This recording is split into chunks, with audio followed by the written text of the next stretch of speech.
गुरुर्ब्रह्मा गुरुर्विष्णु गुरुर्देवो महेश्वरा गुरु साक्षात् परब्रह्म तस्मै श्री गुरुवे नमः। तस्मै श्री गुरुवे नमः। तस्मै श्री गुरुवे नमः। बोलो समर्थ सदगुरुदेव संत श्री रामलाल जी सियाग की जय।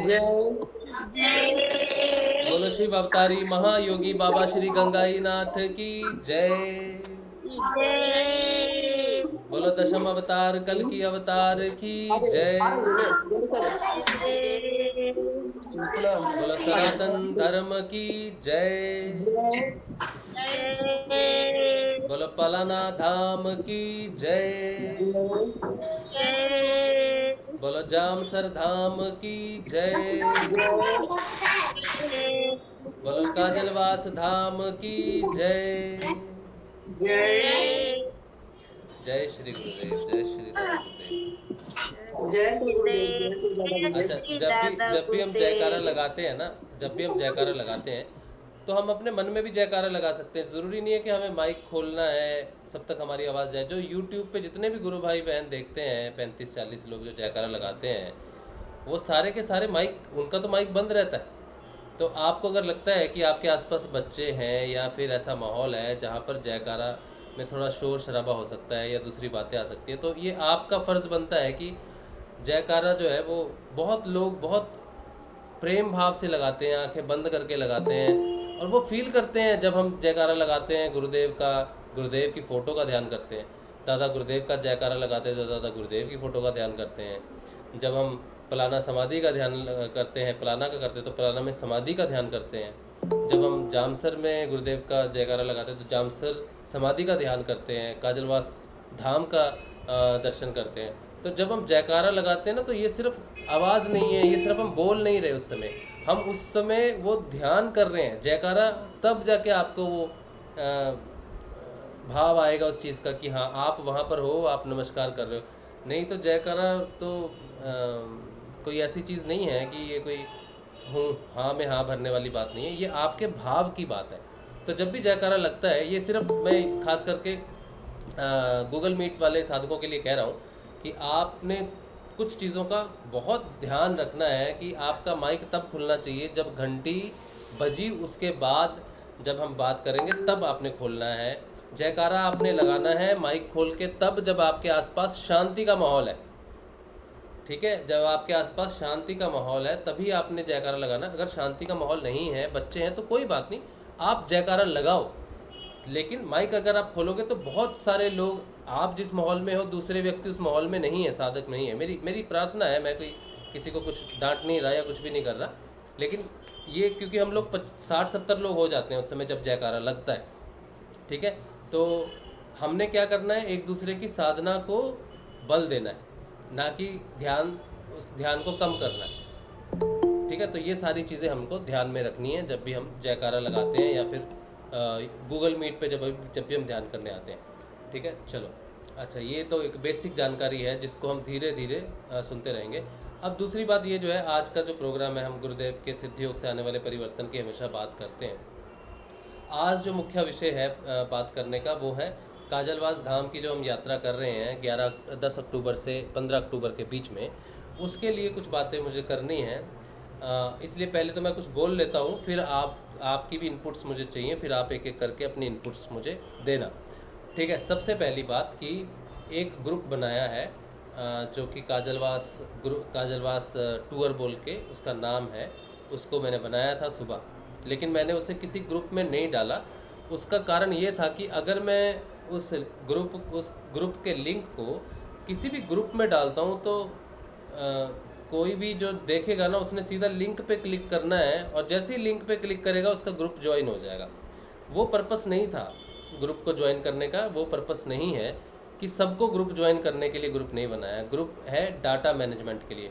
कोई रात को 2 बजे आ सकता है, कोई दोपहर को आ सकता है, कोई बुज़ुर्ग आता है, कोई फैमिली आती है, तो उनको हम ट्रैक कर पाएँ ताकि उनकी मदद कर पाएँ।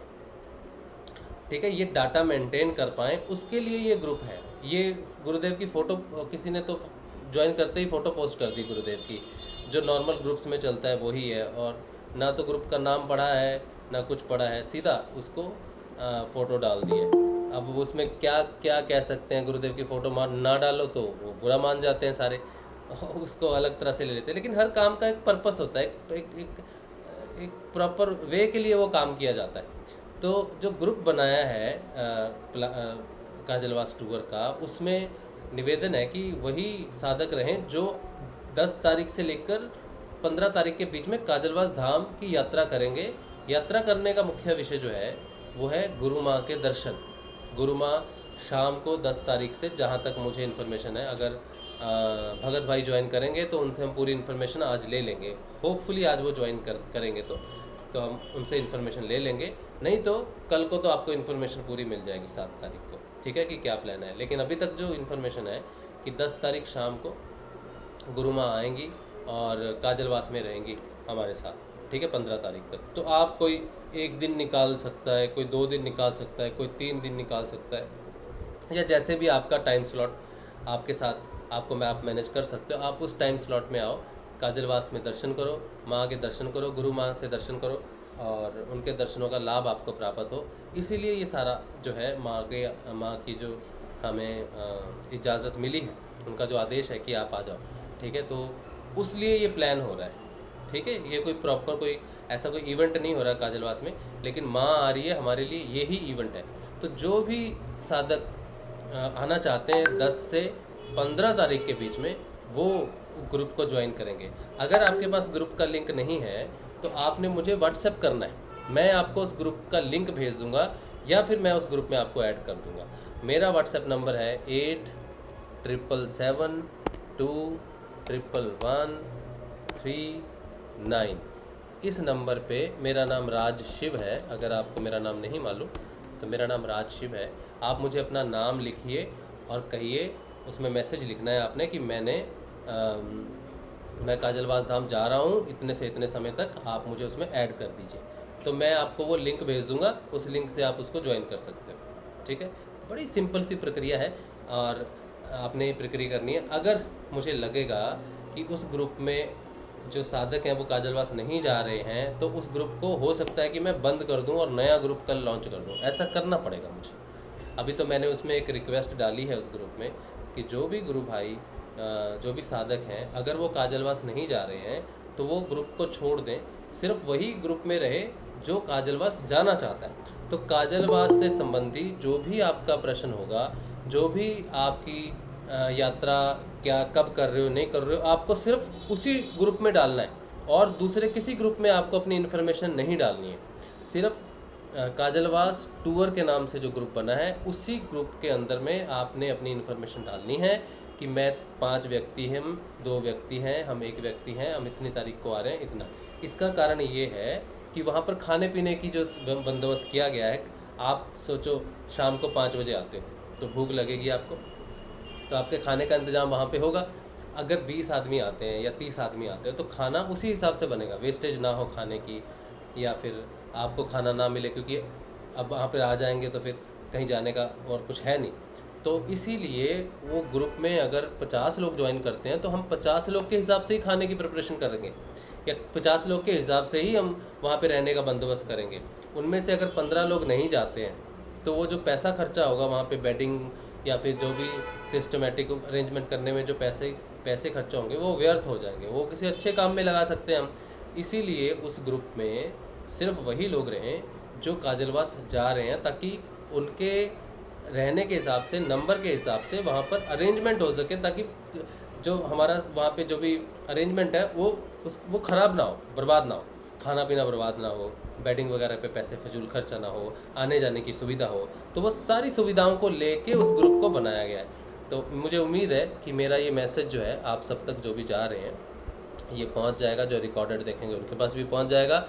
आपने मुझे मैसेज करना है, मैंने ग्रुप में नहीं डाला था, वो मैंने गुरु भाई को बोला था कि मैंने ग्रुप में डाला था मैसेज कि इसको शेयर करो उनके साथ जो जा रहे हैं, लेकिन वो ग्रुप में डाल दिया गया और ग्रुप से फिर कोई देखता नहीं है, वो सीधा ज्वाइन हो जाते हैं ग्रुप में, ठीक है, पढ़ते नहीं है कि क्या लिखा है, वो सीधा क्लिक कर लेते हैं, लिंक आया है तो बस क्लिक कर लो, तो वो ज्वाइन हो गए। तो मुझे पता नहीं अब कितने लोग जा रहे हैं, तो देखते हैं शाम तक अगर वो जितने भी लोगों ने ग्रुप ज्वाइन किया है जितने भी लोगों ने ग्रुप ज्वाइन किया है उसी ग्रुप के अंदर में आप अपना नाम लिख कर और अपना मैसेज डालो कि मैं जा रहा हूँ और मैं इतनी तारीख से जाऊँगा। अगर किसी का मैसेज नहीं पहुँचता है कल शाम तक तो मैं उसको, उस साधक को उस ग्रुप से एग्ज़िट कर दूंगा। मैं समझ जाऊंगा कि भैया ये नहीं जा रहे, या तो आप अपने आप छोड़ दो ग्रुप या फिर मैं एग्ज़िट कर दूंगा, क्योंकि मुझे ये इन्फॉर्मेशन चाहिए, किसी से विरोध नहीं, ठीक है, किसी से कोई ऐसी भावना नहीं है। वो सिर्फ मैनेजमेंट के लिए एक ग्रुप बनाया गया है, ठीक है। तो कल शाम के 6 बजे तक या 7-9 बजे तक जिसका जिसका मैसेज उस ग्रुप में आएगा कि मैं जा रहा हूँ, कितने लोग जा रहे हैं वो देना पड़ेगा आपको, ठीक है। तो हम एक शीट बना देंगे। तो ये मैंने बहुत अच्छे से एक्सप्लेन कर दिया कि आपको क्या करना है ग्रुप में और कैसे हम एक साथ रह सकते हैं, वहाँ पर गुरु माँ का आशीर्वाद ले सकते हैं और ये यात्रा जो है सबकी सुखद यात्रा हो और सबको साधना में प्रगति मिले, माँ का आशीर्वाद मिले और भौतिक समस्याओं से जो लोग जूझ रहे हैं उनको अपनी प्रॉब्लम से निजात मिले, ऐसी शुभकामनाएं हम सबकी, ठीक है। चलिए, अब ये बात होगी यहाँ पर। अब जो है अगर कोई गुरु भाई है, जैसे हमारे बीच हैं रिकब भाई हमारे बीच हैं, रिकब भाई से भी मैं बात कर लेता हूँ, क्योंकि रिकब भाई जो हैं वो सिरियारी के लोकल हैं। सिरियारी बिल्कुल पास में ही गांव पड़ता है, 2-2.5 किलोमीटर पड़ता है। तो वो भी वहाँ पर हैं, उनसे भी भगत सिंह भाई की बात हुई है। क्या अपडेट है, अगर कुछ अपडेट है तो वो हमें अपडेट दे सकते हैं, और अगर वो कुछ कहना चाहते हैं इस विषय में कि जो हम जितने भी लोग काजलवास जा रहे हैं उनके लिए अगर वो कुछ कहना चाहते हैं तो वो इनपुट आप अपने साथ रखिए, ठीक है। रिकब भाई।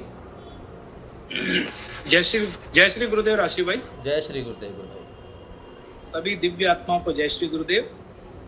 जैसा कि अभी राशि भाई ने बताया कि ये जो काजलवास की यात्रा हो रही है, सचमुच में जितने भी साधक हमारे इस सिद्ध योग से जुड़े हुए हैं उनके लिए एक ये अविस्मरणीय यात्रा हो सकती है, क्योंकि हमारी जो जगत जननी है, हमारी जो कुंडलिनी शक्ति है, जिसे हम आज तक माँ के रूप में पूज रहे हैं, वो साक्षात राधा काजलवास की उस पावन तपोभूमि पर पधार रही है।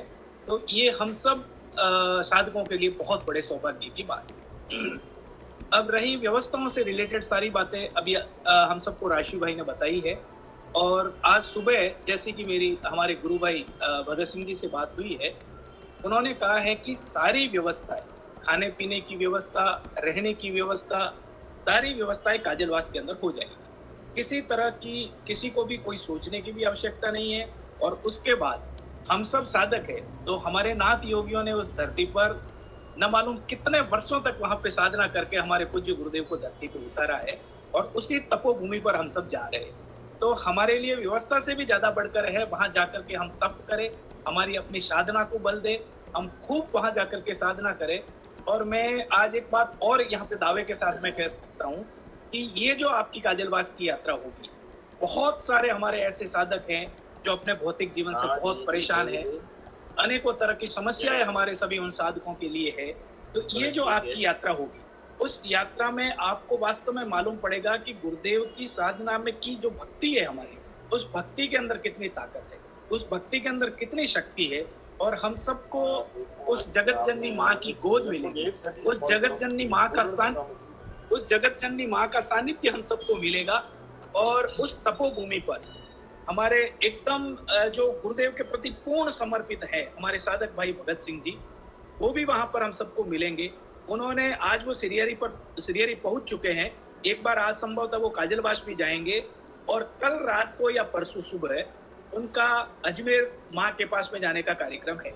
जैसे ही वो माँ से मिलेंगे और उसके बाद में तुरंत एक बार वो राशि भाई को सूचित कर देंगे कि माँ का कार्यक्रम कैसे है, यानी कि माँ रात 10 तारीख को सुबह वहां पे पधार रही है या 10 तारीख को दिन में वहां पे पहुंच रहे हैं। ये सारी सूचनाएं भगत सिंह जी स्वयं परसों शाम को सेशन ज्वाइन करके सारी सूचनाएं आपको बता देंगे। सारी जानकारी की जब आप ट्रेन के माध्यम से मारवाड़ जंक्शन पहुंचोगे तो मारवाड़ जंक्शन से काजलवास कैसे पहुंचना है, क्या क्या वहां पे व्यवस्था है वो कर पाएंगे, सारी व्यवस्थाओं की जानकारी विस्तार के साथ में पूरी राशि भाई को जानकारी दे देंगे। तो परसों का जो सेशन होगा उसमें संभवतः भगत भाई भी उस सेशन में रहेंगे, राशि भाई भी आपको सारी जानकारी दे देंगे। तो ये जो आपकी यात्रा होगी एक अद्भुत यात्रा होगी, एक यादगार यात्रा होगी। और जितने भी साधक है, जिन साधकों की भी ये छोटी छोटी शिकायतें रहती है कि हम गुरुदेव का ध्यान करते हैं, कभी कभी हमको ऐसा लगता है कि जैसे गुरुदेव हमारे साथ में ही नहीं है, और कभी कभी हमको ऐसा लगता है कि गुरुदेव हमारे चारों तरफ एक बहुत ही जबरदस्त आवरण लेकर के हर वक्त हमारे आगे आगे गुरुदेव चलते हैं। और ये सारी साधना की प्रक्रियाएं होती है, तो उससे संबंधित सारी बातें भी हम माँ के साथ में करेंगे, माँ के पास में बैठ करके। क्योंकि एक बेटा जब माँ के पास में जाता है तो वो कुछ भी माँ से पूछ सकता है, उस बेटे के लिए सारी छूट हो जाती है। और माँ के लिए आप जितने भी साधक है, वास्तव में धर्म के बेटे तो आप ही हैं उस माँ के। तो जितने भी हम लोग वहां पे जा रहे हैं, हम दिल खोल करके बिल्कुल प्यार के साथ में हम सब माँ से बातें करेंगे। माँ सारी जानकारी हमको वहां पे देंगी, और बिल्कुल हम है ना उनके बेटे बन करके उनके साथ में वहां रहेंगे। और जहां तक मुझे जानकारी मिली है, माँ भी पूरे 4 या 5 दिन जितने दिन भी रुकेंगे, माँ वहाँ काजलवास में ही रहेगी। और भगत भाई पूरी तरह से माँ की सेवा में रहेंगे, आप सबको भी माँ की सेवा का मौका मिलेगा। तो ये जो अनूठा अवसर है, मैं समझता हूँ हमारी जिंदगी का बहुत ही कीमती और बहुत ही जबरदस्त समय है कि हमें इन दिनों में माँ के दर्शन के लिए, जब हम गुरुदेव की भक्ति में आगे बढ़ रहे हैं, और वो समय भी जब हमारे पास में बहुत निकट है, जिसमें बहुत कुछ परिवर्तन होने वाला है। जैसा कि हमारे गुरुदेव ने भी हमको कई बार कहा है कि अब वो समय बहुत निकट है जिस समय का आपको इंतजार है। गुरुदेव ने कहा था कि कलयुग के ऊपर सत्य स्थापित होते रहेगा, होकर के रहेगा। तो जिस सतयुग की हम कल्पना कर रहे हैं, वो हमारे बहुत ही निकट है, बहुत करीब है। और उन दिनों में माँ का सानिध्य हम सब साधकों को मिलना एक बहुत बड़ी बात है, एक जबरदस्त अपॉर्चुनिटी है। और हमारे राजश्री भाई को तो हम जितना धन्यवाद दें उनका कम है, कि इतनी सारी जानकारियां, इतनी व्यवस्थित जानकारियां, इतनी सटीक बातें जो सब आपके साथ में हर चीज को शेयर करते हैं, और साथ में पूरे ग्रुप को जो मोटिवेट वो कर रहे हैं कि भाई माँ वहाँ पधार रही है, अब सबको वहाँ चलना है। तो हम सबका ये बहुत बड़ा सौभाग्य है कि माँ के साक्षात हमको दर्शन होंगे, वहाँ पे माँ की सेवा का हमको मौका मिलेगा। और पूरे 5 दिन जो भी साधक वहाँ रुकेंगे, 5 दिन उनको माँ का सानिध्य मिलेगा। जो 2 दिन रुकेगा उसको 2 दिन माँ का वैसे तो माँ की एक झलक ही हम सबके लिए काफी है, लेकिन माँ के साथ में रहने का, माँ की सेवा करने का, और इस दुनिया में माँ से बढ़कर है क्या है, तो वो साक्षात जगत जननी हमारे साथ में रहेगी। ये हम सबका सौभाग्य है। तो एक बार पुनः मैं तो यही चाहूंगा कि मुझ पर भी माँ की कृपा हो जाए, मुझ पर भी गुरुदेव की कृपा हो जाए, और मैं भी आपके साथ में माँ की सेवा में लग जाऊं, और मैं भी वहाँ काजलवास पहुंचूं। ऐसी प्रार्थना मैं भी गुरुदेव से करूंगा, और आप सब साधकों की भी अगर प्रार्थना होगी तो हम सब काजलवास पहुंच करके माँ की बहुत अच्छे तरीके से सेवा कर पाएंगे। एक बार पुनः आप सबका आभार। बाकी आपको एकदम व्यवस्थित जानकारी मिल जाएगी, सारी व्यवस्थाएं वहाँ पे है, किसी तरह की कोई चिंता करने की जरूरत नहीं है। और सबसे बड़ी चीज है, हम सबकी भक्ति वहाँ पे साथ में रहेंगी, भगत सिंह जी की भक्ति वहाँ पे साथ में रहेगी, और माँ हमारे साथ में रहेंगी। तो फिर हमारे को किस बात की कमी हो सकती? हर तरह का आनंद मिलेगा, बल्कि परमानंद मिलेगा वहाँ पे, जिस परमानंद की बात गुरुदेव करते हैं। क्योंकि अभी तो हमारी पूरी डोर ही माँ ने संभाल रखी है, तो साक्षात माँ जब वहाँ पधार रही है, तो फिर तो साधकों को के पास कुछ सोचने के लिए है ही नहीं है। हम तो बस पूरे समर्पण भाव से, हमारी भक्ति के साथ में, हमारी श्रद्धा के साथ में हम वहाँ पे पहुंचे, और जितनी शक्ति हमारी श्रद्धा में होगी, उतना ही लाभ वहाँ पर हमको मिलने वाला है। हमारे पूरे भाव लगा दीजिए उस काजलवास की धरती पर। नाथ योगियों की आप सबके ऊपर कृपा होगी, और किसी भी तरह की, किसी को भी समस्या है, जैसे शरीर से रिलेटेड कोई समस्या है, किसी तरह का कोई नेगेटिव अटैक आपके ऊपर हो रखा है, तो वो तपोभूमि उस साधक को उन सारी चिंताओं से मुक्त कर देगा, सारी बीमारियों से दूर कर देगा। तो आप सब तो आराम से प्रोग्राम बनाइए, काजलवास की उस धरती पर पहुंचिए। जय श्री गुरुदेव सभी गुरु भाइयों को। अब राशिव भाई, हाँ जी, रुपेश भाई 1-2 मिनट बात करना। अच्छा,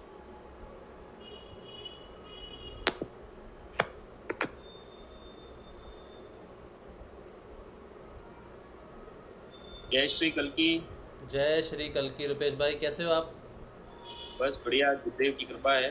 हाँ जी, बस मैं तो सभी साधकों से एक ही निवेदन करूंगा कि अभी जो समय चल रहा है, इस समय में हमको एक काम बिल्कुल तेज गति से करना है, और वो है मंत्र जाप।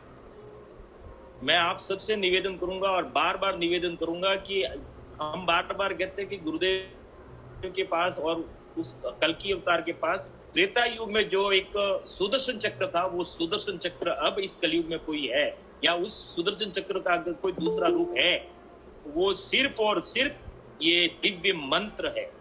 जितना आप दिव्य मंत्र जितना तेज गति से जपोगे या उसको भजोगे, उतना ही हमारे या इस संसार के जितने प्राणी हैं जो गुरुदेव से जुड़े हुए हैं, उनका कल्याण होगा। मैं आपसे बार बार निवेदन करता हूं कि समय बहुत ही कम है। ये संसार पहले भी इस ईश्वर को नहीं माना था, राम के रूप में भी नहीं माना, कृष्ण के रूप में भी नहीं स्वीकार किया, महावीर आ गए, बुद्ध आ गए, लेकिन किसी को इस संसार ने कभी स्वीकार नहीं किया। कहने का तात्पर्य सिर्फ और सिर्फ इतना है कि जब जब भी इस धरती पर वो ईश्वर आया है, किसी भी रूप में भले आया है, लेकिन इस संसार ने कभी उसको स्वीकार नहीं किया है। उसके जाने के बाद उसके नाम पर बहुत सारी चीजें कर देते हैं, और गुरुदेव स्वयं ये चीजें कहते हैं कि हम क्या करते हैं, देखते आगे और मतलब देखते आगे, देखते पीछे और चलते आगे, फिर ठोकर तो लगेगी। तो यहाँ पे एक ही चीज कहनी है कि आप सिर्फ और सिर्फ एक चीज पर फोकस कीजिए। सुदर्शन चक्र आपके पास है, उसको चलाना सीखिए। इसके अलावा कोई नहीं है जो आपको इस भौतिक और आध्यात्मिक जो आपके पास जो कष्ट है या इसको आप जीतना चाहते हो, तो वो सिर्फ और सिर्फ सुदर्शन चक्र ही आपको जिता सकता है। ये सुदर्शन चक्र इतना बड़ा, मतलब इतना विलक्षण, अद्भुत है कि इसको आप जितना जपोगे या उसको जानोगे, तभी आपको पता चलेगा कि वास्तव में सुदर्शन चक्र क्या है। हमने बहुत बातें की है कि गुरुदेव कल के रूप में आएंगे, तब उनके हाथ में सुदर्शन चक्र होगा, लेकिन वास्तव में अगर आपको मानना है, अगर वास्तव में साधक हो, वास्तव में इस कल्कि के शिष्य हो, उसके पुत्र हो, उसके पुत्री हो, तो उस सुदर्शन चक्र को जानिए। वो मात्र एक दिव्य मंत्र है जो इस धरती को, इस ब्रह्मांड को, इस गुरु रूप में उस ईश्वर ने प्रदान किया है। वो सिर्फ और सिर्फ ये दिव्य मंत्र है, उसको आप सुदर्शन चक्र के रूप में मान सकते हो। जितना जपेंगे, जितना उसको चलाना सीखेंगे, उतना ही इस संसार से हमारा बेड़ा पार होगा। कहने का एक ही लक्ष्य है मेरा। देखिए, मैं आप सबको एक बार पुनः निवेदन करूंगा कि आप जो करते कीजिए, कोई दिक्कत नहीं है। किसी भी प्रकार के प्रपंच में मत पड़िए, किसी भी प्रकार के प्रपंच में मत पड़िए। आप जहां जुड़े हो आराम से जुड़िए, लेकिन नाम मात्र उसका लीजिए, उस कल्कि का नाम लीजिए। मैं आपको बार निवेदन करता हूं, बार एक बार नहीं, 100 बार नहीं, लाख बार करूंगा, और विशेषकर उन साधकों से कर रहा हूं जो इस ईश्वर को मानते हैं, लेकिन बाहर से मान रहे हैं। अंदर से मानना, अंदर से मानिए आप उसको।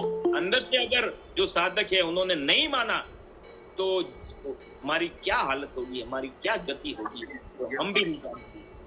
आप सबसे पुनः निवेदन है, बार एक ही मैं आज इस स्पेस में आया, इस सेशन में इसलिए आया हूं कि मुझे कुछ लगा कि मुझे यहाँ पे कुछ कहना है। जो ईश्वर ने मुझे कुछ कहा है, वो मैं मेरे जो साधक है, मेरे भाई, मेरे बहन है, उनको मैं कहना चाहता हूँ। बाकी आप जो कीजिए, किसी से कुछ नहीं है। अंदर जितना भी आपके राग है, द्वेष है, सब कुछ मिट जाएगा। किसी के प्रति कुछ नहीं रहेगा, लेकिन मानना पड़ेगा। बाहर मत मानिए, बाहर से सारी चीजें भूल जाइए। आप कौन हो, क्या है, कोई लेना देना नहीं है। समय बहुत ही तीव्र गति से भाग रहा है। आप इस समय को नहीं पकड़ सकते, मैं भी नहीं पकड़ सकता, संसार का कोई भी प्राणी, कोई भी मनुष्य इस संसार का ये समय की जो गति है उसको नहीं पकड़ सकते। लेकिन आपके पास उसने एक दिव्य शस्त्र, अस्त्र, जिसको सुदर्शन चक्र कहा जाए, कहिए, और उस सुदर्शन चक्र को चलाना सीख जाइए।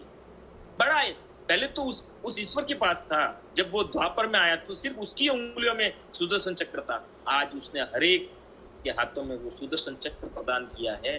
तो मेरे जितने भी प्रिय साधक हैं, देखिए, मैं स्पष्ट रूप से एक चीज को कहूंगा कि मेरे अंदर, मैं बार कहूंगा, मेरे अंदर जो भी मैं कह रहा हूँ, वो सिर्फ और सिर्फ शायद मुझे लगता है कि ईश्वर ने मुझे ऐसा कुछ कहा है कि मुझे यहाँ पे ये चीज कहनी चाहिए। मैं सबके लिए एक ही कहूंगा कि वो सुदर्शन चक्र आपके पास है, उसको चलाना सीखिए, उसको जान लीजिए, ईश्वर के बारे में बातें कीजिए, उसका प्रचार कीजिए, उसका प्रसार कीजिए, सब कुछ कीजिए, लेकिन अंदर से जानिए उस ईश्वर को, बाहर से नहीं। विवेकानंद को भी तो नहीं समझे थे ना।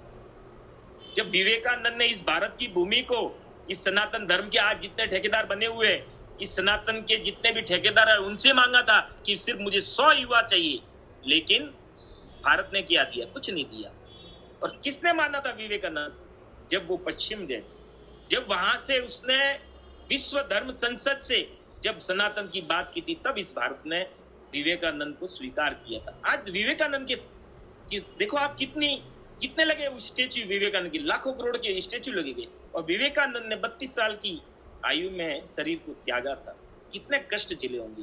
हम कहते हैं हम दुखी है, हम कष्टों में, बिल्कुल हम दुखी और कष्ट है, क्योंकि हमारे प्रारब्ध है। और गुरुदेव क्या चाहते हैं? गुरुदेव बिल्कुल आपके कर्मों की निर्भरता चाहते हैं। आप कर्मों से मुक्त हो, तभी आपका इस संसार से कल्याण संभव है। सब कहते हैं मुझे मोक्ष चाहिए, आत्म साक्षात्कार चाहिए, लेकिन एक साथ में और चीज हम ऐड ऑन कर देते हैं। हम चाहते हैं कि भाई नहीं, कष्ट नहीं होना चाहिए। हमारा भौतिक जो सुखी जीवन है उसमें कोई बाधा ही नहीं आए, और ईश्वर प्राप्ति भी चाहिए। तो ये कैसे संभव हो सकता है? कभी नहीं होगा। अगर वास्तव में किसी को लगता है कि मुझे ईश्वर पथ पर आगे बढ़ना है, तो आपको इस चैलेंज को स्वीकार करना होगा। आपको भौतिक कष्ट होंगे, एक बार नहीं लाख बार होंगे। ये बड़ा मैं आपको कहता हूं अड़िग पथ है। ऐसे कैसे ईश्वर मिल सकता है? आपने ईश्वर के लिए क्या कर दिया जो ईश्वर आपको मिल जाएगा? किसी ने कुछ नहीं किया है। हजारों लाखों जन्मों के जो आपके कर्म संचय है, उसमें मैं भी शामिल हूं। मैं भी कोई तोप नहीं हूं, मैं भी उसी में शामिल हूं। मुझे भी लगता था कि मेरे साथ इतने कष्ट क्यों हो रहे, लेकिन जब उसके अंदर से उसने जब मुझे पहचान, मैंने जाना कि हाँ ये हो रहा, बिल्कुल मेरे लिए सही कर रहे गुरुदेव। क्योंकि जब तक हमारे कष्ट है ना, नहीं कष्ट हमारे को आते हैं ना, तभी ईश्वर की याद आती है। अरे वो सुख में कौन ईश्वर को याद करता? मुझे बताइए, किसने याद किया? हमारे पास धन संपदा, सारी सुख सुविधाएं, गाड़ी बंगले नौकर सब होंगे, तो उस ईश्वर के पास कौन जाएगा? कोई नहीं, जब कभी नहीं पहचाना उसको, तो अब कौन जा सकता है? तो अगर आपके साथ आपके जीवन में अगर कष्ट है, भौतिक कष्ट है, अगर आप बीमार हो, अगर आपके पास कुछ चीजें ऐसी हो रही है, तो बिल्कुल ये सही है। इसका मतलब आप उस ईश्वर के मार्ग पर आगे बढ़ रहे हैं। लेकिन सबसे निवेदन यही बार बार कहूंगा, भाई सुदर्शन चक्र है, आपको दे दिया उस ईश्वर ने। चलाना कितना है और कैसे चलाना है वो आप जानो। और सुदर्शन चक्र के बिना किसी की गाड़ी पार नहीं पड़ेगी। वो दिव्य मंत्र सुदर्शन चक्र है। एक्सप्लेन करना बड़ी आसान चीज है, लेकिन अंदर से अनुभव कीजिए। आप उस ईश्वर से प्रार्थना कीजिए कि ये जो पागल यहाँ पे आज जो बातें कर रहा है वो वास्तव में सत्य है या वो झूठ कह रहा है। मैं नहीं कहता हूं, आप स्वयं जानिए कि सुदर्शन चक्र की जो परिभाषा इस कलयुग में है, तो वो मात्र ये दिव्य मंत्र है, संजीवनी मंत्र है। तो मैं यही निवेदन सबसे करने आया था। हो सकता है मेरी वाणी में आज थोड़ा आवेश होगा, लेकिन क्षमा कीजिए, मुझे किसी से कोई मतलब नहीं है। मेरे ऊपर कौन खुश होता है, कौन मेरे से नाराज होता है, ये मेरा कार्य नहीं है। मैं तो उस ईश्वर की बात करता हूँ, उस ईश्वर की बात करता हूँ, मेरे गुरु की बात करता हूँ। मैं कहीं आता नहीं हूँ, कहीं जाता नहीं हूँ। मुझे जितना वो कहते हैं मैं उतना काम करता हूँ। बाकी मेरा कुछ नहीं है यहाँ पर, मेरा कुछ भी नहीं है। राशि भाई, मैं आप क्लियरली कह देता हूँ, किसी के मन में अगर ये है कि रुपेश नहीं आता है या रुपेश ने मतलब कहीं जाता, मेरा कुछ नहीं है। मेरे ईश्वर के साथ जुड़ा हुआ है, मैं उन सबके साथ हूँ। मुझे किसी से कोई फर्क नहीं पड़ता मेरे बारे में कौन क्या सोचता है, कौन क्या नहीं सोचता है। मैं तो पुनः निवेदन आप सबसे इतना ही करूंगा कि आप उस सुदर्शन चक्र को चलाइए, बार बार चलाइए, पार नहीं पड़ेगी। आप कितनी भी बातें कर लो, ऐसे पार नहीं पड़ने वाली है। सुदर्शन चक्र की जो चीज जो आपको प्रदान किया है, कितना सहज रूप में दे दिया। अरे आप सबके पास है, हमारे सबके पास है, वो सुदर्शन चक्र है। आप उसको जानते क्यों नहीं, जानने का प्रयास क्यों नहीं करते? और जानकर जो अनजान बनता है वो सबसे बड़ा मूर्ख है, सबसे बड़ा अज्ञानी है। मैं आपको बार बार कहूंगा कि सुदर्शन चक्र को चलाइए, निरंतर चलाइए, उसी से पार पड़ेगी, उसी से पार पड़ेगी। नहीं तो ये जो हम कह रहे हैं ना गुरुदेव स्याह की बातें, यहाँ पर सबसे ज्यादा हमारी ही हालत खराब होगी। जो उस ईश्वर को नहीं जानता, जो उस सुदर्शन चक्र के बारे में बिल्कुल नहीं जानता, वो तो एक बार बच जाएगा, लेकिन हम नहीं बच पाएंगे। ये बिल्कुल मैं कहता हूँ, दावे के साथ कहता हूँ, बिल्कुल सही बात, क्योंकि हम जानकर अनजान बन रहे हैं। उस ईश्वर को हम जानते हैं कि वो कल की अवतार है। अरे आप कल की अवतार कहते हो, मैं भी कहता हूँ जय श्री कल की परिभाषा क्या है? वास्तव में वो कल की है, बिल्कुल है, तो जानिए अंदर से। बाहर बातें करने से वो ईश्वर की परिभाषा आपको समझ में नहीं आएगी। किसी को समझ में नहीं आती है, किसी को नहीं आएगी आज तक। राम को नहीं पहचाना, कृष्ण को नहीं पहचाना, महावीर को, सब मर गए। अब उसके नाम पे बातें चल रही है, राम ने ये कर दिया, महावीर ने ये कर दिया, कृष्ण ने ये कर दिया। अरे रामलाल जी सियाग आकर चले गए, शरीर त्याग दिया, लोगों ने नहीं पहचाना। हमने नहीं पहचाना। 10 साल तक हम जग मार के बैठ गए यहाँ पे, नहीं पहचान पाए, लेकिन उसके शरीर छोड़ने के बाद उसको अब पहचानने लग गए। अरे हम कितने मूर्ख हैं, कितने अज्ञानी हैं, और कहते हैं हम बड़े बुद्धिमान हैं, बड़े ज्ञानी हैं। अरे ज्ञान नहीं, ध्यान चाहिए यहाँ पर। आप 15 मिनट सुबह शाम कर लीजिए, 20 मिनट भी मत कीजिए, कोई नहीं।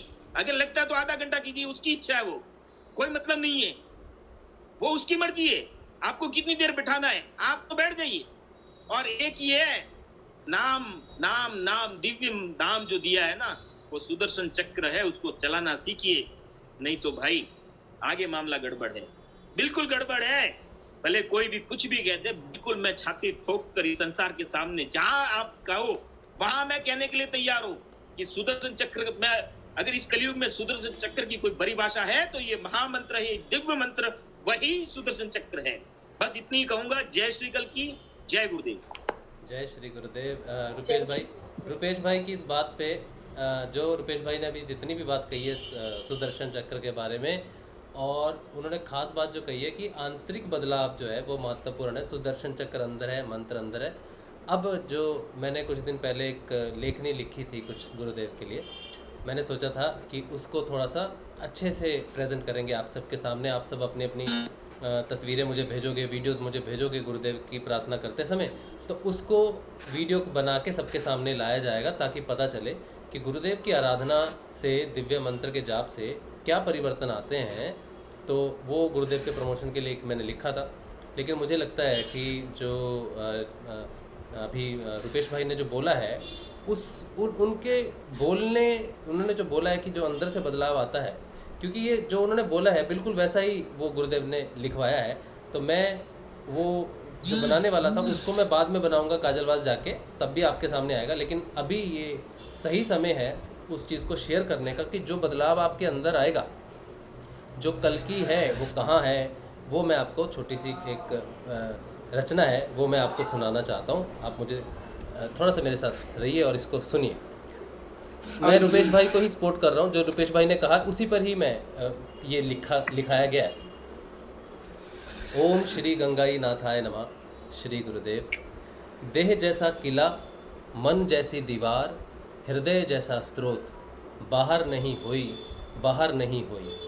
अहंकार का त्याग, ईर्षा का दाह, घृणा का स्वाहा, बाहर नहीं हुई, बाहर नहीं हुई। बुद्धि जैसा वहम, मैं जैसा अहम, रोगों का शमन, बाहर नहीं हुई, बाहर नहीं हुई। सत्य जैसा पिता, प्रज्ञा जैसी माँ, विवेक जैसी संतान, बाहर नहीं हुई, बाहर नहीं हुई। चित्त जैसा मांस, शांभवी सी मुद्रा, खेचरिया अमृत का पान, बाहर नहीं हुई, बाहर नहीं हुई। योग जैसी लीला, राम जैसा व्यवहार, आत्म जैसा दिया, बाहर नहीं हुई, बाहर नहीं हुई। ज्ञान जैसा साथी, भक्ति जैसी बहन, प्रेम जैसा भाई, बाहर नहीं हुई, बाहर नहीं हुई। समर्पण जैसा हथियार, दया जैसी दृष्टि, क्षमा जैसा वार, बाहर नहीं हुई, बाहर नहीं हुई। दुआ जैसी दवा, रहम जैसा मरहम, आश्रय जैसी पट्टी, बाहर नहीं हुई, बाहर नहीं हुई। एकत्व जैसा भाव, अध्यात्म जैसा दान, गुरु जैसा भगवान, बाहर नहीं हुई, बाहर नहीं हुई। श्री राम जैसा पुरुष, श्री कृष्ण जैसा पूर्ण, श्री सियाग जैसा सदगुरु, कल्कि जैसा अवतार, बाहर नहीं हुई, बाहर नहीं हुई, बाहर नहीं हुई। इसी पंक्तियों के आगे कुछ मैंने एक सुंदर भजन है, उसके ऊपर में मैंने 4-5 लाइनें लिखी हैं इसी भजन के ऊपर, वो भी मैं आपको अभी सुनाना चाहता हूँ। वो इसी के साथ में ही है।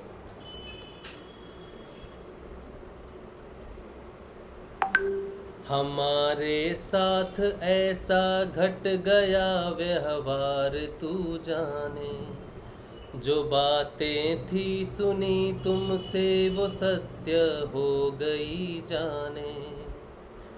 दया तेरी का करके पान हम सब हो गए पावन, दया तेरी का करके पान हम सब हो गए पावन। चरण रज लग गई है माथ पे अब बन गए योगी, तेरे अनुग्रह को पाकर हो गए द्विज आत्मा जागी। हमारे साथ ऐसा घट गया व्यवहार तू जाने, चरण रज लग गई है माथ पे अब बन गए योगी। तेरे अनुग्रह को पाकर हो गए द्विज आत्मा जागी। हमारी खुल गई वो आँख भीतर झांकने वाली, ये जिसके पीछे है संसार वो अब रह गया माटी। तेरी माया तेरा ही मोक्ष है, तू मुक्त तू धारी। हमारे साथ ऐसा घट गया व्यवहार तू जाने, हमारे साथ श्री गुरुदेव तो किस बात की चिंता। ये ऐसा एक भजन था जिसपे ये कुछ पंक्तियाँ लिखी थी। अभी रिदम तो मेरी थोड़ी इधर उधर हो जा रही है क्योंकि मैं थोड़ा सा भावुक हो गया हूँ इस चीज़ के लिए। लेकिन ये जो अभी बात रुपेश भाई ने कही है कि जो है वो अंदर है, जो भी परिवर्तन होगा आपके अंदर से होगा, और वो परिवर्तन करने वाला वो राग द्वेष ईर्ष्या मोह लालच वो सारी चीज़ों को काटने वाला अगर कोई सुदर्शन चक्र रूपी कुछ है तो वो गुरुदेव का दिव्य संजीवनी मंत्र है। उस मंत्र से ही सारे पाप और ताप कटेंगे, अन्यथा कोई रास्ता नहीं है। और अगर बदलाव आपके अंदर नहीं आ रहा तो वो सुदर्शन चक्र जो है उसका प्रयोग आप सही तरह से नहीं कर रहे। यही इस कविता की प्रेरणा है, या मुझे जो प्रेरणा मिली है गुरुदेव से वो है। और रुपेश भाई ने जो बात कही है वो भी वही कहना चाहते हैं। तो ये था। अच्छा, रिकब भाई शायद कुछ कहना चाहते हैं। जय श्री गुरुदेव सबको। जय श्री गुरुदेव। जैसा कि अभी रुपेश भाई ने कहा और उसके बाद राजश्री भाई की कविता, कितनी गहराई है राजश्री भाई की इस कविता के अंदर कि हमें चाहे किसी को भी जानता है, हमारी भक्ति, हमारी श्रद्धा, हमारा विश्वास, हमारे गुरु और हमारी गुरु माँ, उन सबको यदि जानना है तो आपको बाहर से कुछ नहीं मिलेगा। जो भी आपको मिलना है वो भीतर से मिलेगा। और उससे ज्यादा भी एक बहुत बड़ी बात मैं जहाँ समझता हूँ ये स्वयं गुरुदेव का संदेश था जो रुपेश भाई ने बात बताई। सर, आपको कहीं भटकने की आवश्यकता नहीं है। अब आप एक यात्रा के ऊपर निकल रहे हो, उस यात्रा में आप माँ के दर्शन करो, लेकिन मैं आपको कहना चाहता हूं कि उस माँ के दर्शन भी आपको भीतर से करने हैं। जब आप माँ को सामने से देखोगे ना तो माँ आपको एक हमारे जितने भी दूसरी महिला है वैसी ही एक सामान्य महिला, ग्रामीण महिला आपको नजर आएगी, लेकिन उस माँ को आपको भीतर से पहचानना है। अगर आप वास्तव में जानना चाहते हो कि वो जगत जननी माँ साक्षात राधा इस धरती के ऊपर है, तो आपको गुरुदेव से भीतर से प्रार्थना करनी होगी कि गुरुदेव हमको माँ के दर्शन कराइए। जब आप भीतर से जागोगे, और जो अभी अभी बताया कि एक अमोघ शस्त्र जो आप सबके पास में है और गुरुदेव ने आपको प्रदान किया है, वो दिव्य मंत्र, वो बार बार आप चाहे ट्रेन में बैठे हुए हो, चाहे आप फ्लाइट से जा रहे हो, या चाहे आप काजलवास की धरती पर भी पहुंच गए हो, जो ही काजलवास की उस तपोभूमि की धरती पर आपके पैर पड़ते हैं, तुरंत भी वहां पर भी आप इस दिव्य मंत्र का जाप प्रारंभ कर दो। एक पल के लिए भी दिव्य मंत्र को बंद मत कीजिए, और दिव्य मंत्र के जरिए ही भीतर से उस माँ को भी पहचानने का प्रयास कीजिए, भीतर से ही गुरुदेव को पहचानने का प्रयास कीजिए। हम अगर बाहर से लोगों की बात सुन करके ये कहेंगे कि वो साक्षात राधा है, तो उससे न तो आपका कोई भला होने वाला है, न हम किसी दूसरों का भला कर सकते हैं। वास्तव में आप गुरुदेव का प्रचार करना चाहते हो, वास्तव में आप उस जगत जननी माँ को जानना चाहते हो, तो भीतर से अपनी साधना को मजबूत कीजिए, उस दिव्य मंत्र को ज्यादा से ज्यादा जपिए। वो दिव्य मंत्र ही चाबी है, वो दिव्य मंत्र ही कुंजी है जो आपको भीतर से प्रकट करवा देगी कि गुरुदेव श्री रामलाल जी से आपको कल की अवतार क्यों कहते हैं। हम कैसे जान पाएंगे कि वो कल की अवतार है? हमें केवल पुस्तकों से पढ़ करके, राशि भाई की बातों से, रुपेश भाई की बातों से या भगत भाई की बातों से हमको कुछ भी हासिल होने वाला नहीं है। वास्तव में आप गुरुदेव को जानना चाहते हो तो अपने भीतर को टटोलिए, भीतर से गुरुदेव को याद कीजिए। आज राशि भाई आपके सामने जो बातें कर रहे हैं ना, ये हवाई बातें नहीं करते, उन्होंने गुरुदेव को अंदर से जानने का प्रयास किया है। रुपेश भाई हवाई बातें नहीं कर रहे, उन्होंने गुरुदेव को अंदर से जानने का प्रयास किया है। हम सब ने भगत सिंह भाई की भक्ति को देखा है। आप किसी को रुपेश भाई के सामने नहीं देखना है, रिक्कब भाई के सामने नहीं देखना है, राशि भाई के सामने नहीं देखना है, नहीं भगत सिंह भाई के सामने देखना है। हो सकता है कल रिक्कब भाई आपको बहुत गलत काम करते हुए मिले, भगत सिंह के हाथों से गलत काम हो सकता है, रुपेश भाई गलत काम कर सकते हैं, राशि भाई भी कई गलतियां कर सकते हैं, लेकिन यदि कोई गलती नहीं करेगा तो वो है हमारा परम पिता परमेश्वर। हमको उनकी शरण में जाना है। राशिव भाई उनकी बातें कर रहे हैं, क्योंकि उनको राशिव भाई ने गुरुदेव को अंदर से जानने का प्रयास किया है। उनकी साधना चल रही है, वो दिव्य मंत्र का निरंतर जाप कर रहे हैं, इसलिए आज आपके सामने बैठ करके घंटों तक वो गुरुदेव के बारे में बातें करते हैं। और गुरुदेव की बातें करते करते वो भावुक हो जाते हैं, क्योंकि भीतर से उनका गुरुदेव बोल रहा होता है। और जब वो अंदर से कोई भी बात को जब अंदर से फील करते हैं ना, तब हम साधकों को सारी बातें बताते हैं कि भाई गुरुदेव का ये रास्ता है।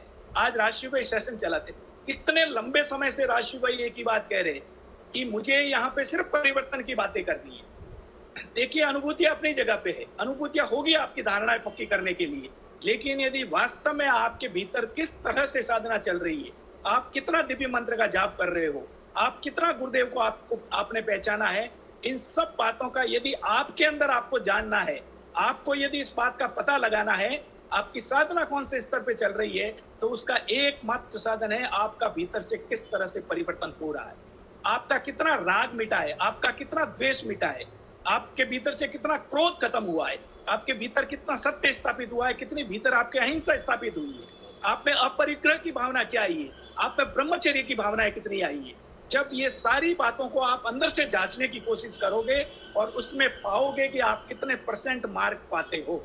यदि वास्तव में आपको लगता है कि आप सत्य, अहिंसा, आचर्य, अपरिग्रह के मार्ग पर बढ़ चुके हो, तो आप समझ लेना कि आपकी साधना सही रास्ते पे चल रही है।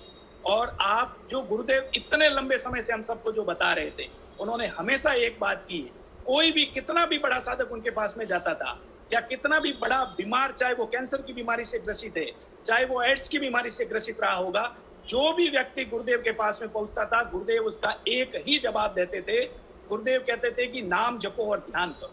और राशिव भाई भी आज इस मंच से यही बात कर रहे हैं, रुपेश भाई ने भी आज इस मंच पे यही बात कही, और बहुत बड़ी बात उन्होंने कह डाली कि ये जो सुदर्शन चक्र है वो आपके हाथों में है, और वो गुरुदेव ने आपको दे दिया है। गुरुदेव ने कहा भी था कि मैं हर घर में विवेकानंद पैदा करना चाहता हूँ, तो गुरुदेव ने अपना कार्य कर लिया है। आज उनकी तस्वीर जो है वो जीवित गुरुदेव है। उनकी तस्वीर के सामने देख करके कहिए कि आपकी साधना किस स्तर पर चल रही है, फिर अपनी साधना को बढ़ाने का प्रयास कीजिए। उसके बाद में आप राशिव भाई से कंप्लेंट कीजिए कि मेरी भौतिक जीवन में ये समस्या है, मैं इतने कष्टों को झेल रहा हूँ। भैया, जैसे जैसे आप इस मंत्र को आगे बढ़ाओगे, आपके कर्मों को काटने का एकमात्र साधन अगर कोई है तो वो ये सुदर्शन चक्र है। आपके कर्म कटते रहेंगे। गुरुदेव अपना कार्य कर रहे हैं, उन्होंने आपकी बागडोर को उनके हाथों में संभाल रखा है। आप बिल्कुल चिंता मत कीजिए, इस दिव्य मंत्र को निरंतर जपिए। वो दिन दूर नहीं है जब तराजू के दोनों तकड़िए बिल्कुल बराबर हो जाएंगे, और जिस दिन गुरुदेव को लग जाएगा कि इस साधक के सारे कर्मों की निर्जरा हो चुकी है, उस दिन वो दिव्य पुरुष, वो परम पिता परमेश्वर आपके 10वें द्वार को खोल देगा, और उसके पश्चात आप समझ पाओगे कि वास्तव में आध्यात्मिकता क्या है। आज राशिव भाई जो बोल रहे हो ना, जिस दिन आप जान जाओगे कि वो आध्यात्मिक मार्ग क्या है, 10वां द्वार खुलने के बाद में जब आप भीतर जाओगे, तब आपको मालूम चलेगा कि ये जो भौतिक जीवन ये कुछ भी नहीं है। वास्तव में आप उस आध्यात्मिक पथ पर बढ़ने का प्रयास करो। ये दिव्य मंत्र जो सुदर्शन चक्र है उसको समझने का प्रयास करो, और रात दिन इस दिव्य मंत्र को जपते रहो। और बाकी सारी चिंताएं, सारी दुविधाएं, सारी भौतिक सुविधाएं, दुख, दर्द, सारा गुरुदेव के श्री चरणों में आप न्योछावर कर दो। तो आप सभी जो काजलवास पधार रहे हो, माँ को भी भीतर से जानने की आप कोशिश करना, मंत्र को जपते रहना। फिर एक बार पुनः आप सबके लिए मंगलमय शुभकामना, आपकी यात्रा सुखद हो, सफल हो, माँ का आशीर्वाद आप सबको मिले, गुरुदेव का आशीर्वाद आप सब पर बना रहे। जय श्री गुरु। जय श्री गुरुदेव, जय श्री गुरु। बहुत बढ़िया, रिका भाई ने बहुत बढ़िया सार दिया। जो भी हम कहना चाह रहे हैं, ये मन से जो कहना चाह रहे हैं, रिका भाई ने इसको वॉइस दिया है। जो भी हमारी समस्याएं होती हैं, जो हम सेशन में बात करते हैं, जनरली तो हम परिवर्तन की बात करते हैं। ये जो सेशन है, जो आज जिस लेवल पे है, ये बहुत शुरुआती लेवल है इन सेशंस का। ये बहुत ही शुरुआती लेवल है सेशन का। एक दिन जब ये सेशन सही मायने में अपने लेवल पे आएगा, उस दिन आप अपने बदलाव की आध्यात्मिक बात करोगे। हर कोई करेगा उस दिन। कोई प्रश्न नहीं होगा कि मेरा ध्यान नहीं लगता। अगर इस स्तर पे अभी भी प्रश्न आते हैं कि मेरा ध्यान नहीं लगता है, या मुझे ये पर्टिकुलर क्रिया हो रही है, या मुझे पर्टिकुलर अनुभूति हो रही है, तो ये जो सेशन चल रहे हैं, जो हमारा ये सत्संग चल रहा है, ये बहुत ही शुरुआती दौर पे ही है। अभी कोई बहुत दूर पहुंचा नहीं। जिस दिन आपका परिवर्तन आध्यात्मिक होगा, जिस दिन आप अपने अध्यात्म का परिवर्तन इस सेशन में रहेंगे, और मैक्सिमम रहेंगे, आज मैक्सिमम नहीं है, आज कम है, 5%, 10%, 15% है।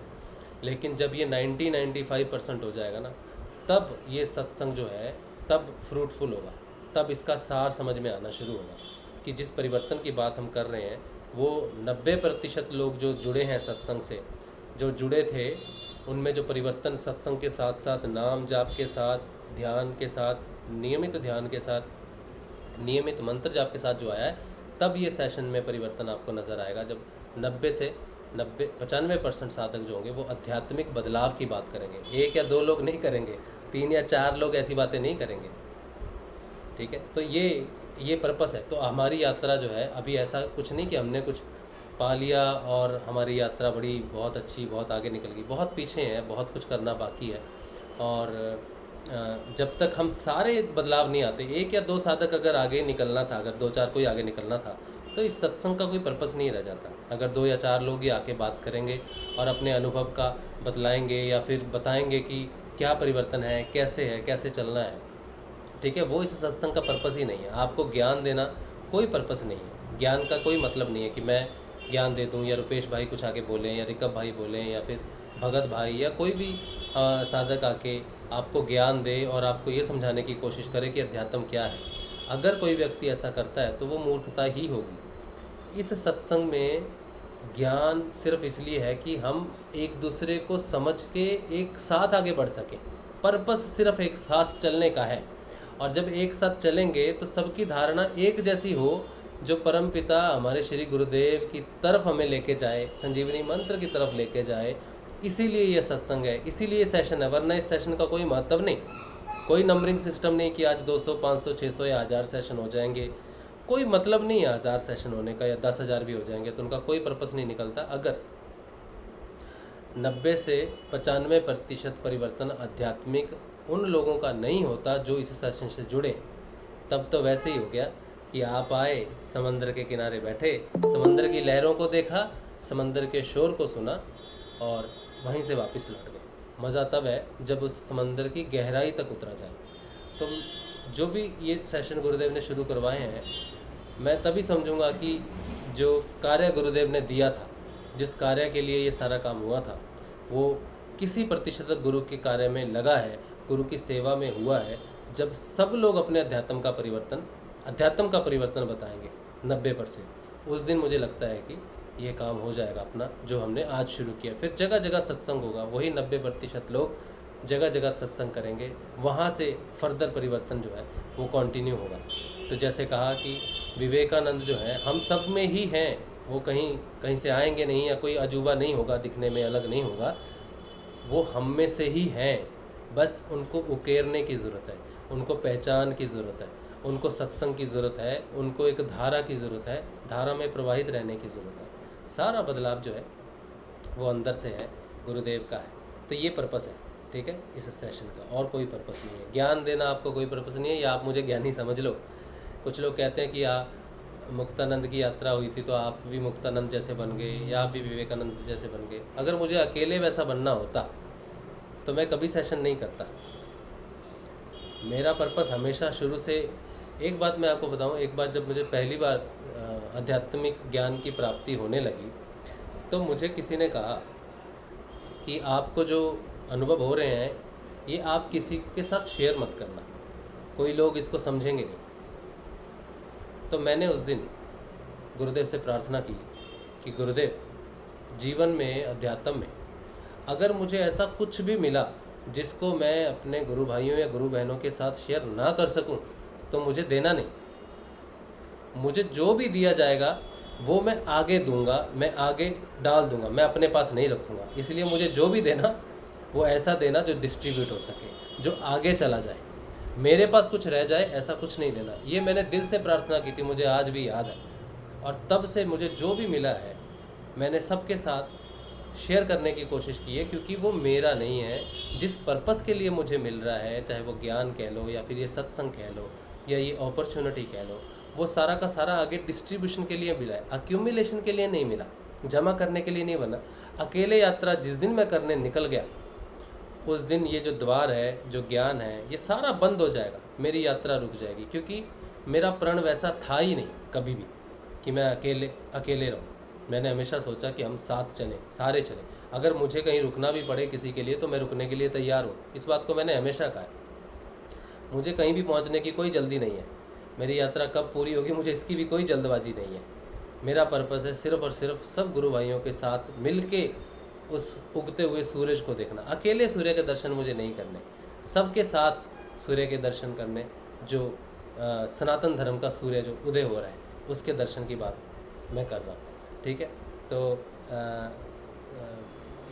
यही पर्पस है सारी चीज़ों का। बाकी धारणाएं हमारी बदलती हैं, और साधना जब हम करते हैं तो आज जो व्यक्ति साधना कर रहा है वो पूर्ण नहीं है, कल वो थोड़ा सा पूर्णता की तरफ बढ़ेगा, परसों और पूर्णता की तरफ बढ़ेगा। तो जो उसमें परिवर्तन होगा ना, शुरुआती और फाइनल पॉइंट में, इसमें उसकी धारणा बदलती रहेगी, बहुत सारी चीज़ें आएंगी। अब साधक को सिर्फ ओपन माइंडेड होना है, क्योंकि जब वो ग्रहण करने की स्थिति में है तो उसको ओपन रखना है, हाथ ओपन रखने हैं कि साधना में तू आ गया, गुरुदेव के साधन में आ गया। अब गुरुदेव तुझे कहाँ से क्या देते, क्योंकि मुझे ज्ञान नहीं, आपको भी ज्ञान नहीं कि सिद्ध योग में क्या होता है, कैसे होता है, किस तरह से परिवर्तन होते हैं। अब मैं अपनी आंखें बंद नहीं कर सकता, या मैं ये नहीं कह सकता कि मुझे ये नहीं चाहिए, मुझे वो नहीं चाहिए, गुरुदेव मुझे तो ये चाहिए, मुझे साधना में ये चाहिए। ये हमारा विषय नहीं है डिसाइड करने का। मैंने तो गुरुदेव की साधना की, उनके आगे नतमस्तक हुआ और मैंने अपने हाथ ऐसे रख दिए। जब तक वो मुझे पूर्ण नहीं करता तब तक मेरे हाथ ऐसे ही रहेंगे। वो मेरे हाथ में विष का प्याला रख दे, या अमृत का प्याला रख दे, या पानी रख दे, या कुछ भी ना रखे, तो मेरे हाथ तब तक ऐसे ही रहेंगे। अब मेरे हाथ में क्या आता है, मेरे जीवन में क्या घटना घटती है, ये सारी की सारी जिम्मेदारी उस परमपिता की है, क्योंकि मैं तो सिर्फ उसके आगे ही झुका हूँ। मैंने तो अपनी साधना सिर्फ उसके आगे ही की है। तो एक साधक जब एक जगह से दूसरे छोर पे जा रहा है तो उसको ओपन होना चाहिए। आप सबको भी ओपन होना चाहिए। आपके जीवन में क्या घटना घटती है, कैसे घटती है, वो सारा का सारा गुरुदेव पे छोड़ देना चाहिए, क्योंकि रहस्य खुलते हैं, बाद में खुलते हैं जब आप उनको समझने के लायक हो जाएं। अगर आज ही हम सारी चीज़ों को समझने के लायक हो जाएं तो गुरुदेव को कहेंगे, गुरुदेव मुझे चोट नहीं देना, मुझे खरोच नहीं देना, मुझे ये नहीं करना, मुझे ये भावना नहीं देना, ये डिप्रेशन नहीं देना, ये क्रोध नहीं देना। कौन चाहता है क्रोध आए? कौन चाहता है कि ईर्ष्या प्रकट हो मन में? कौन चाहता है कि द्वेष प्रकट हो? कौन चाहता है कि अपने मन में किसी प्रकार का किसी और नारी के प्रति कोई काम प्रकट हो? अगर आपको पूछ पूछ के ये सारी चीज़ें दी जाएंगी तो आप कुछ भी ग्रहण करने वाले नहीं हो। तो गुरु के प्रति जो भी गुरु दे रहा है उसको काटने के लिए दे रहा है। जैसे रुपेश भाई ने कहा ना कि आपको जो भी दिया जाएगा ना भावना, वो आपके पास जो सुदर्शन चक्र है, जो कल्कि का है, जो सबको दे दिया गया, वो जो भावना प्रकट की जाएगी ना, क्रोध प्रकट किया जाएगा, वो मंत्र से वो कटेगा।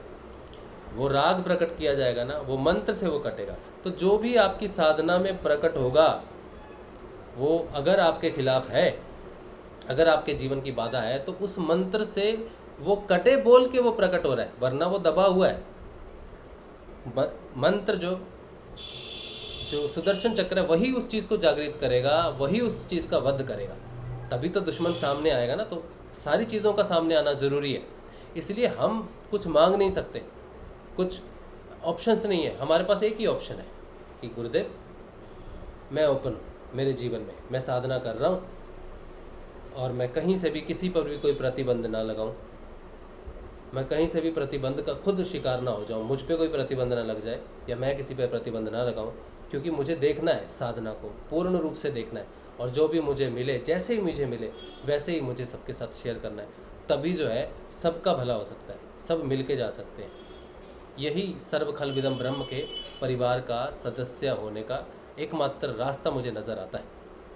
वरना सिर्फ एक बंदा अगर अपनी यात्रा करना चल पड़ा तो 5 साल तक मैं भटका हूँ और मुझे कोई शुरुआत का एक कदम भी नहीं मिला। एज पंजाब भी लग गया, लेकिन वो रास्ता मिला नहीं मुझे। तो रास्ता तभी मिलेगा जब उस पर चलते हुए 4 साधक आपको दिखेंगे और उनमें परिवर्तन दिखेगा। इसीलिए परिवर्तन की बात करनी ज़रूरी है, सिर्फ परिवर्तन की ही बात करनी ज़रूरी है। मनोमय कोश 2 तरह के हैं, आध्यात्मिक और भौतिक। भौतिक मनोमय कोश बहुत ज़्यादा स्ट्रॉन्ग होता है, हमें किसी भी तरह की कल्पना और परिकल्पना करवा सकता है। लेकिन आध्यात्मिक जगत में जो मनोमय कोश होता है वो बहुत विशाल है। मन की अपनी एक पूरी सृष्टि है और आध्यात्मिक जगत में मन का अपना एक राज भी है। ठीक है, उस तक पहुंचना, उस तक जानने के लिए हमें बहुत कुछ ज्ञान होना चाहिए, अपनी चीज़ों का ज्ञान होना चाहिए, अपने परिवर्तन का। तो अगर हमारी सुई सिर्फ परिवर्तन पे है कि ये परिवर्तन हुआ है कि नहीं हुआ जीवन में, ये घटना घटी है कि नहीं घटी है जीवन में, तभी उस चीज़ को हम समझ सकते हैं कि ये हुआ है, ये साक्षात्कार हुआ है हमें। ठीक है, चलो बहुत बकवास होगी मेरी इतना ही मैं कहना चाहता हूँ कि हम सबको एक साथ ही रहना, एक साथ बढ़ें, तभी जो है वो सत्संग हमारा जो है फलीभूत होगा। ठीक है, आज जो है सेशन थोड़ा छोटा भी रखना चाहता था क्योंकि ये जानकारी भी है, और उसके साथ ही क्योंकि हम लोग थोड़ा ट्रैवल भी करेंगे तो हमारे पास कुछ सामान हमने ख़रीदना है। तो कलकत्ता में थोड़ा मौसम बारिश का है, तो शाम को थोड़ा समय मिलेगा तो हम थोड़ा सामान खरीदेंगे जाके। तो सेशन जो है वो 8 या 8:05 या 8:10 तक ही चलेगा। अगर आप कोई कुछ कहना चाहते हैं, कोई बात है आपके पास तो आप कह सकते हो। और जय श्री गुरुदेव। और जो भी बात आप टूर से रिलेटेड करना चाहते हो वो आप जो काजलवास का जो टूर है उस टूर के ग्रुप में आप डालें अपनी इन्फॉर्मेशन कि आप कितने लोग आ रहे हैं, कब आ रहे हैं, तब जाके हम उसे ट्रैक कर पाएंगे। ठीक, जय श्री गुरुदेव सर। हाँ जी उत्तम। सर ये मतलब कि कल 2 बच्चे, कल नहीं परसों गुरुदेव से जुड़े थे, तो फिर मतलब कि उन लोगों के मम्मी ने पता नहीं क्या उन लोगों को बोला कि बेटा अभी तुम लोगों को खेलने का है, अभी ये सब ध्यान मान करने का नहीं है। वो बच्चे मतलब एक दिन ध्यान किए, बहुत अच्छा ध्यान लगा, और वो बच्चे आकर के मेरे पास ये भी बोले अंकल मैं मतलब कि चिकन खाना छोड़ दूंगी, क्योंकि गुरुदेव ने मेरे सर पे आकर के हाथ दिया ना। तो फिर पता नहीं उसके मम्मी ने क्या बोले, तो उस समय से वो बच्चे आज मेरे पास आए तो बोले बाबू तुम लोग टी शर्ट पहन के आ जाओ, गुरुदेव का ध्यान करना है। तो नहीं अंकल अब मुझे नहीं करना है, मम्मी ने मना किया है। तो बोले क्यों मना किया? तो मम्मी ने बोला कि बेटा ये 2 घंटा तेरे खेलने का होता है, 2 घंटा ये तुम खेल लो, और फिर तुम्हारा पढ़ाई का होता है, तो तुम समय कहाँ मिलता है तुमको ध्यान करने का? बोले बाबू 15 मिनट का समय ये तुम खेलने के लिए या पढ़ने से निकाल लो, क्योंकि वो तो संपूर्ण ब्रह्मांड का मालिक है, वो तुम्हारे साथ में खेलेंगे। तो बोले नहीं मम्मी ने नहीं बोला है, तो आपको मैं टी शर्ट ला के दे दूंगी। तो बोले नहीं बाबू हमने आपको नहीं दिया, आपको गुरुदेव ने दिया है, मतलब कि आप मुझे मत देना। तो मैंने बोला कोई आप कुछ नहीं करना, जाओ आप दोनों समय गुरुदेव को प्रणाम कर लेना, टी शर्ट पहन के बस यही करना, आप ध्यान मत करना। तो उनको मंत्र बता दिया आपने? जी तो हाँ, वो बोलो... एक दिन ध्यान भी किया, बहुत गहरा अच्छा ध्यान लगा उनको, गुरुदेव आकर के उनके सर पे हाथ भी फेरे थे। अच्छा, तो आप उनको बोलो अगर ध्यान करने की परमिशन नहीं मिल रही घर में तो मंत्र को जपते रहें। इस बात के लिए हाँ, आप उन्हें बार-बार हम उनको पूछते बोल रहें। दिए कि भाई कि आप मतलब गुरुदेव को बस प्रणाम करना, बाकी आगे ड्यूटी गुरुदेव की है, वो क्या करवाएंगे हमको नहीं पता। बिल्कुल आगे की ड्यूटी गुरुदेव की क्योंकि है। गुरुदेव ने हमको हम जो भी प्रश्न गुरुदेव से पूछते हैं हमको तो बताते ही नहीं है, तो फिर हम मतलब कि ये टेंशन में भी हो जाते हैं। अब हम गुरुदेव के बारे में किसी को बताएंगे नहीं अब जब तक कि हमको नहीं बताएंगे गुरुदेव। एक चीज आज हम ये मतलब कि गुरुदेव से हम बोल रहे हैं, ये हम किसी को इसके बारे में नहीं बताएंगे तो गुरुदेव हमको खुद नहीं बताएंगे कि ये तुमको करना होगा। हम गुरुदेव से हर बार मेडिटेशन करते हैं तो पूछते हैं प्रश्न, लेकिन एक भी प्रश्न का जवाब नहीं देते गुरुदेव। कोई बात नहीं, आप नाम जाप करो, वो मार्गदर्शन करेंगे किसी न किसी माध्यम से। और बच्चों को बीच में कुछ दिन आप पूछते रहना कि बेटा नाम जाप करते रहना, ठीक है? उनको ऐजपा जाप लग जाएगा ना नाम जाप करते समय, तो फिर ठीक उनका मार्गदर्शन होता रहेगा। तो कुछ दिन तक उनको बच्चों को कहते रहना ध्यान नहीं करना, कोई बात नहीं, लेकिन गुरुदेव की तस्वीर दिखा के कि ध्यान नहीं करना, लेकिन गुरुदेव को प्रणाम कर लेना। हाँ, और बोले कभी डर लगे, कभी ऐसी स्थिति प्रकट हो तो गुरुदेव को याद करके मन मन में प्रार्थना करना, ऐसा प्रार्थना करना सिखा दो उनको। जी, मैं बड़ा सा फोटो रखा हुआ था अपने पास, तो वही वाला फोटो उनको दे दिया मैंने। अच्छा, ठीक किया। और ये पूछते रहना बीच में। तो मेरे टीवी में लगा हुआ है ना, वैसा ही फोटो था। अच्छा, ठीक, बहुत बढ़िया। तो तुमने अपना काम कर दिया, बाकी गुरुदेव की ड्यूटी है। हाँ, बाकी गुरुदेव की है, लेकिन हाँ, यही है गुरुदेव से पूछते हैं तो वो बताते ही नहीं, मार्गदर्शन करना चाहिए ना कि क्या करना है। हम गुरुदेव से ध्यान क्या करना। अब तुम्हें पता चल गया ना कि तुमने अपना काम कर दिया है, बस आगे वो कर लेंगे, ठीक है जी। जय श्री गुरुदेव सर। जय श्री भैया जी। हाँ जी गोविंद जी। ग्रुप बना दिया क्या आपने? मैं क्या मतलब काम अपने बारे में बताऊं मैं? आप उस ग्रुप को आप मुझे मैसेज भेजिए, मैं आपको लिंक भेजूंगा, ठीक है? उस लिंक को आप ज्वाइन कर लेना, उस ग्रुप को ज्वाइन कर लेना। उस ग्रुप से जुड़ा हुआ हूँ ना। हाँ जी, व्हाट्सएप से मैं आपको जुड़ा हुआ तो वहीं पे मैसेज कर आप मेरे नंबर पे मैसेज कर दीजिए एक हाय लिख के, तो मैं आपको एक लिंक भेज दूंगा, उस लिंक पे क्लिक करना है तो ग्रुप ज्वाइन हो जाएगा आपका, ठीक है? उस ग्रुप को ज्वाइन करने के बाद आप बोलना कि मेरा नाम गोविंद तिवारी है और मैं इतनी तारीख को आ रहा हूँ, इतने बजे आऊँगा और इतने दिन तक रहूँगा। ये इन्फॉर्मेशन बस आप वहाँ लिख देना ताकि डाटा मेंटेन हो जाए, ठीक है? जय श्री गुरुदेव राज। जय श्री गुरुदेव सुशीला जी। हमारी टी शर्ट पहुंच गई है गुरुदेव जी के पास। बहुत बढ़िया। आज रिसीव भी कर ली। अच्छा अच्छा, बहुत बढ़िया बहुत बढ़िया। आपके लिए भी भेजिए और बेटे के लिए भी भेजिए। हाँ हाँ ठीक है, बढ़िया। आप आ रहे हो काजलवास? हाँ, काजलवास आ रहे हैं, लेकिन अभी गुरु माँ का कंफर्म होगा तब 11-12 को तो मेरी ड्यूटी है। तो ये अभी कोई कैंप वगैरह चल रहे हैं तो 2 दिन तो छुट्टी मिलेगी नहीं। अगर 10 को गुरु माँ आ रहे हैं तो 10 को आएंगे, फिर वापस 13-14 को और आ जाएंगे। अच्छा ठीक है ठीक 11-12 को तो मेरे को छुट्टी नहीं मिलेगी। है। अच्छा ठीक है ठीक है, ओके। तो उस हिसाब से गुरु माँ का प्लान होगा तब मैं हम कंफर्म करके बता देंगे। अच्छा ठीक है ठीक है गुरु माँ हम तो आ अभी रही है तभी बीकानेर और जानसर भी जाके आए राशिव भाई। अच्छा अच्छा, बहुत बढ़िया बहुत बढ़िया। हाँ, जस्ट काजलवास जाने का था, लेकिन गुरुदेव ने पता नहीं इसके पापा आए हुए थे सुखवीर के, तो वो प्लान कैंसिल हो गया। लास्ट टाइम टाइम नहीं मिला। मैंने कहा गुरुदेव को अभी बुलाना था, गुरु माँ से मिलना था, तो अभी जाना नहीं हुआ था, अब मिल लेंगे। बढ़िया बढ़िया, ठीक है। आप ग्रुप ज्वाइन रहो और बता देना फिर, ठीक है? हाँ ओके, जय श्री गुरु। जय श्री। चलिए, आज का सेशन जो है यहीं पे रखते हैं, और जितने भी जा रहे हैं साधक, आप प्लीज़ मुझे मैसेज कर देना कि आपको ग्रुप में आना है, तो ग्रुप आप ज्वाइन कर लेना, इन्फॉर्मेशन वहीं पे देना, ठीक है? सुबह के ध्यान में मिलेंगे सुबह 6:30 बजे। जय श्री गुरुदेव, जय श्री दादा, जय श्री गुरु। जय श्री राधे गुरुदेव। जय श्री, जय श्री राधे गुरुदेव। जय श्री। जय श्री गुरुदेव।